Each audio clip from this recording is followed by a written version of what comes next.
Hello, welcome back to another day in the arena. It's me, it is CGB, and we are on the second tier today, running blue Paradoxical Outcome Storm Aetherflux Reservoir Master Thopterist combo.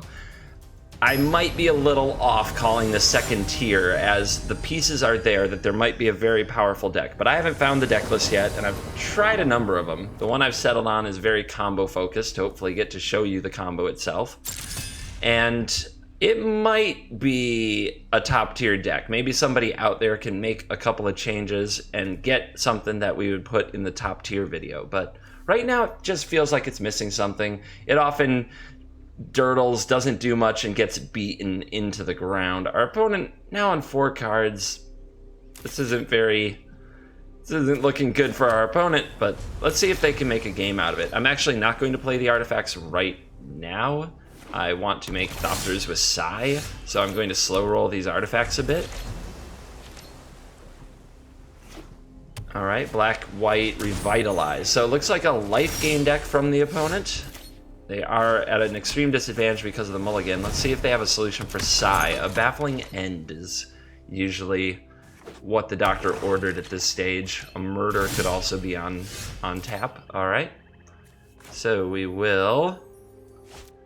And now you start seeing the decisions of this deck. It has many decisions, but we're going to go with Navigator's Compass.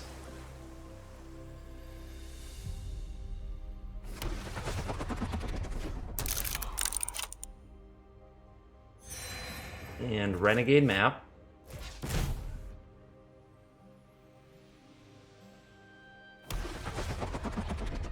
And now that gives us for Improvise on Reverse Engineer, which is we need the 2 blue and we have the 3 artifacts. So let's get right to it.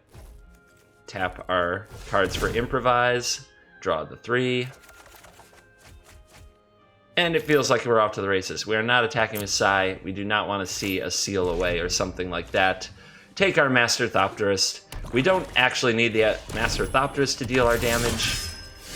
The rest of our deck does that very well. So now it's time to think again about our turn.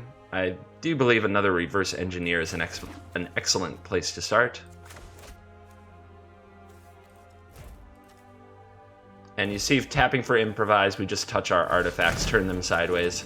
It's almost always better to improvise when you can in this specific deck. Let's play another Navigator's Compass. And that gains 3 life. And now we can sacrifice an artifact to draw a card. I don't think that's a very useful thing to do at this stage, so we'll pass the turn. But we have our Aetherflux Reservoir, which once we have 50 life, can do 50 damage to any target. Kind of an absurd card, but a key part of the combo. And we have Paradoxical Outcome, which will show you how that all works. So we have to sacrifice a creature. I'll sacrifice a Thopter. That's not a big deal. Eldest Reborn doesn't have a very big effect on this particular matchup.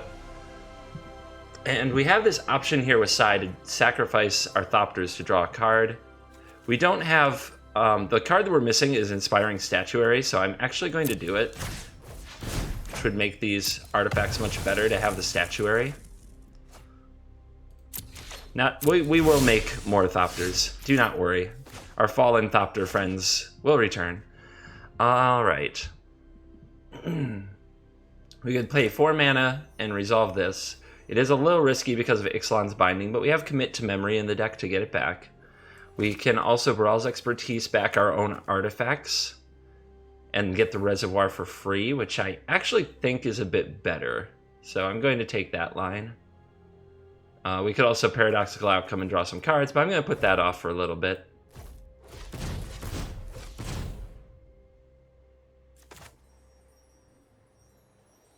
So we'll cast Baral's Expertise, we'll return the Knight of Grace, a Navigator's Compass, and another Navigator's Compass to our hand. This will allow us more triggers, and it lets us play the Aetherflux Reservoir off of the, what am I saying?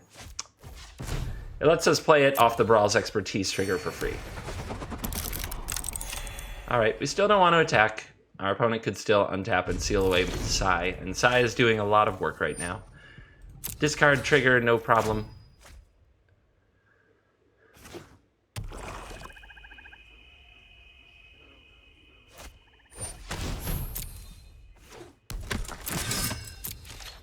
All right.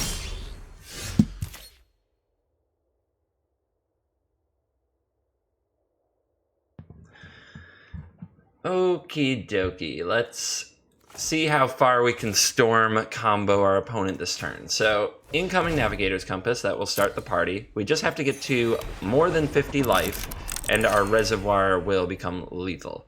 So, let's go 1, 2, 3, 4 for a Paradoxical Outcome. Let's bounce back our Navigator's Compasses. I probably don't need much more than that, but I'll take the maps anyway. It might just generate more mana later, or more card advantage.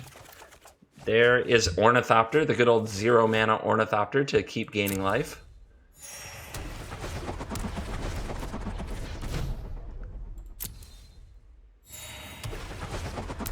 And that's 3 life, and this should be the final one. So this will gain another chunk of life from the reservoir, then 3 life from the compass, which lets us fire the reservoir like the frickin' Death Star right at the lion's head.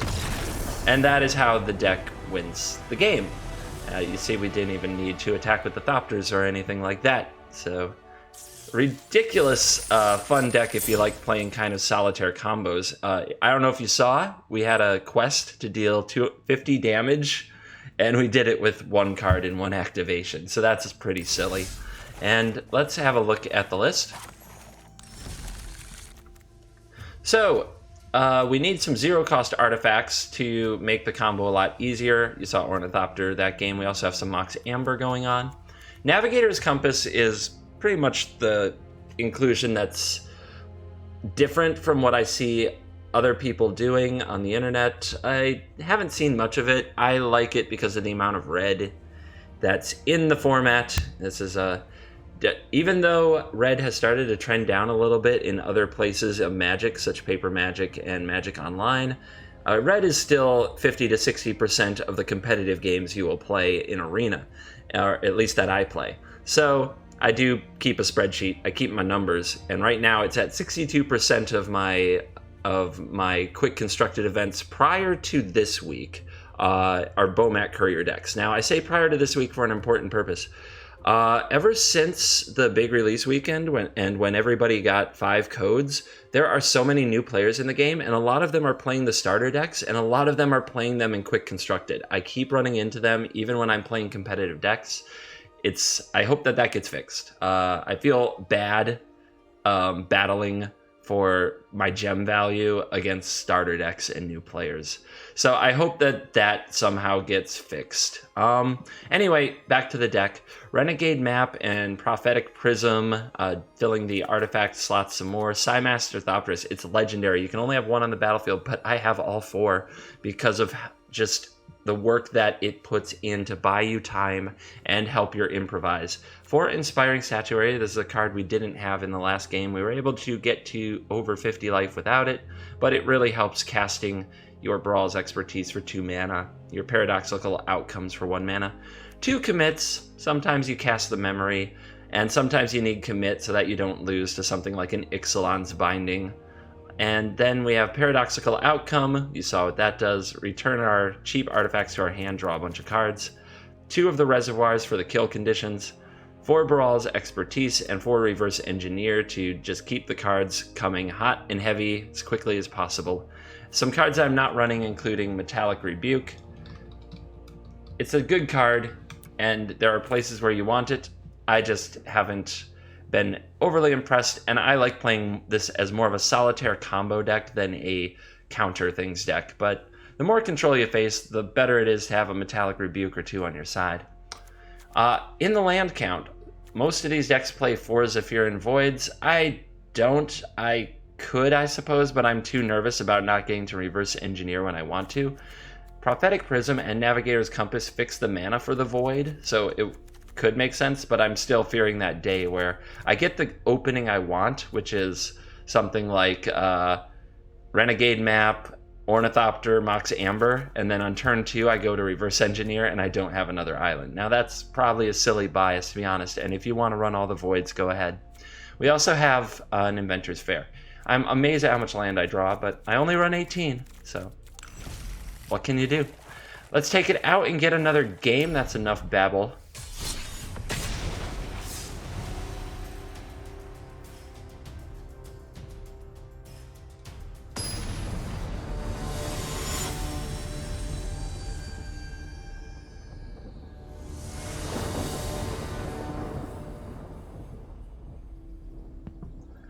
So the opponent is going to be Plasma Surge.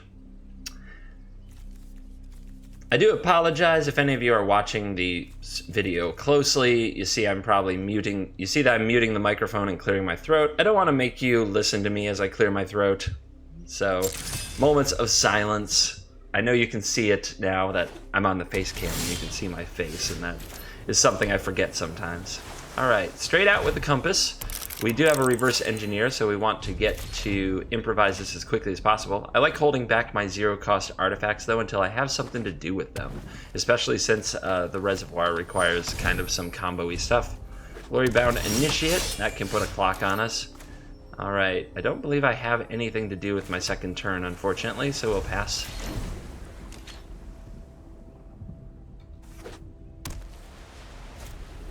The Pride Mate is here, the life gain commences. So our opponent on the life gain aggro plan. It's a good plan. It can do a lot of damage very quickly. I think that Baral's Expertise on turn 4 is going to be a very key play.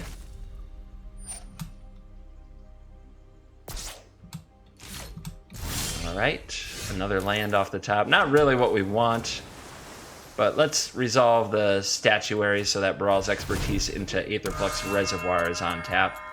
Also, with all our lands tapped, I'm going to tap this compass and target my island. This will pass priority to my opponent, because otherwise we would sit here and I'd have to click through everything they do. I find it very nice and a friendly thing to do to pass priority whenever you are not going to do anything, and you have something just holding up priority like a compass that just has a tap effect. Just do it. Naturalize. Not what I expected at all. Shocking. Another Baral's Expertise. So now we need another land, and we need it for next turn, or we're going to take a massive beating.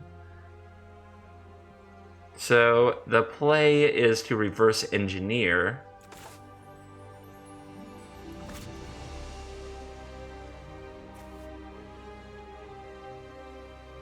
So the turn that we play Baral's Expertise, we're going to want to play the Mox Amber that turn. So I'm going to tap out for this reverse engineer this turn. We do get punished if I draw a Renegade Map, but I think that's as bad as it gets. What we really need is one more mana source, so let's go for it.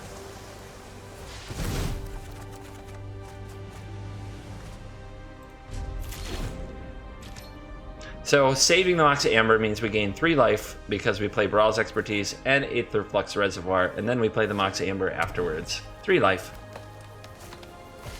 But I don't know if it will be good enough. This beating is coming. It's gonna be close. Hold on to your butts, as Samuel L. Jackson would say in Jurassic Park. All right, Inventors Fair. Baral's Expertise. Let's target, you are exerted. Let's target you, you, and you. They return to hand. Aetherflux Reservoir for free. Now we could save this, and since we're not under pressure, this is 3 life right now. Next turn, if we play the Reservoir, that's 1 spell, 1 life. The map, that's 5 life. And then the Amber is 6 life. So if we play it right now, it's 3 life. If we play it next turn, it's 6 life.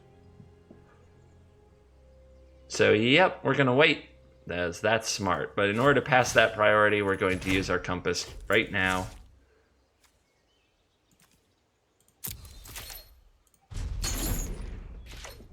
And let our opponent redeploy their army. Another reason to play the Mox now would be Inventors Fair would gain us another life, but still 6 is more than what that would be, which is 4. So yay for math. If you like math, if you like complicated stuff, if you like fighting battles from very weird board states, have I got a deck for you. All right.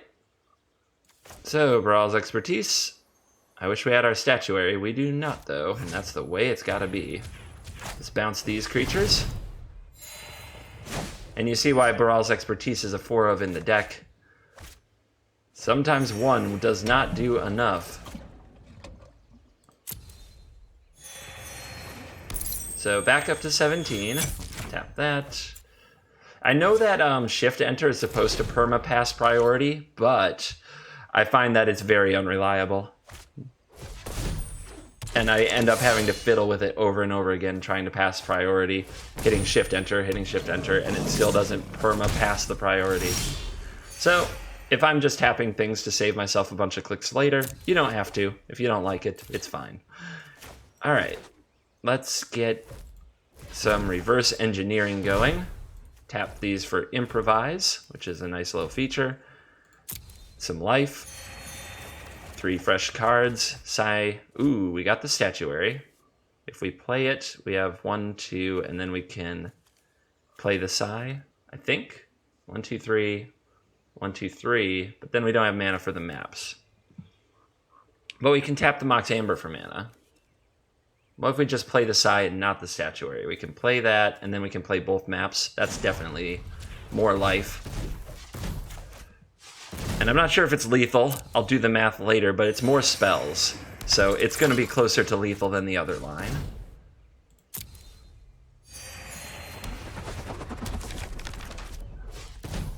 The object is to get to 50. You get to 50, you win. Not quite. But we did a good amount of damage control and got some blockers on the board and got to 37. And let's see if our opponent has an answer to the Psy, because if they answer the Psy, we're back in a tough spot where we need to draw cards. But so far, it's all aggressive all the time. Maybe there's an appeal to authority? Oh, a Cartouche of Strength is an answer. So this is going to get interesting.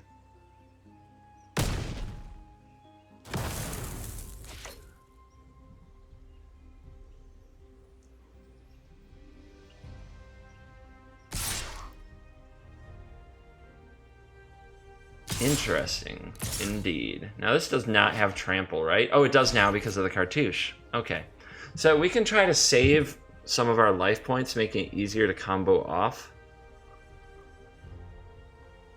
I'm trying to think of if our Thopters would have a role later in the game. We can also trade them for this Pride Mate. I think that gains us the most life in the long run. Because Pride Mate's going to grow this turn. It might not grow next turn, but it's also pumping the Shana, so it's worth an extra point of power over there too. Alright, big draw steps. Prism.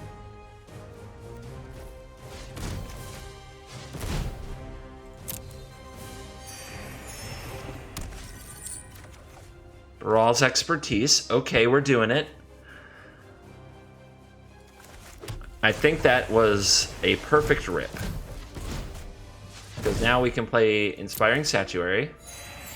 Up to 39. Play Baral's Expertise. Target our own cards here. I guess I'll target the Compass. Tap for Improvise and tap for Improvise. Return those to hand. We get to play the Prism for free. That will take us over the 50 mark. And we could continue going, but that was the perfect rip. Baral's expertising our own cards to create a lethal Aetherflux Reservoir. And that's the way it's meant to happen.